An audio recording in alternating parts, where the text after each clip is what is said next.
श्री स्वामी समर्थ.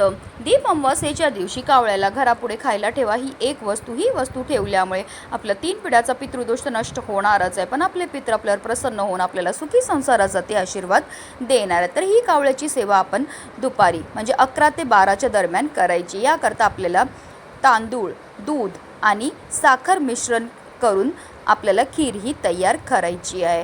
खीर एका वाटीमध्ये काढून घ्यायची, त्याचबरोबर एका वाटीमध्ये आपल्याला पाणी घ्यायचं आणि त्यामध्ये थोडीशी साखर टाकायची आहे आणि असं हे गोड पाणीसुद्धा आपल्याला त्या खिरीसोबत आपल्या अंगणामध्ये किंवा तुम्ही बाल्कनीमध्ये किंवा टेरेसवर ठेवू शकतात. असं हे गोड पाणी कावळ्याने पिल्यामुळे आपले पितृ तृप्त होतात आणि आपल्यावर ते प्रसन्न होत असतात. आता आपल्याला हात जोडायचं, जर तुम्हाला पितरांचं नाव माहिती असेल तर पितरांचं नाव घ्या, नाही तर 21 वेळा ओम पितृदेवाय नमः या मंत्राचा जप करायचा आणि आपण ठेवलेला नैवेद्य ग्रहण करण्याकरता आपल्या पितरांना प्रार्थनाही करायची आहे.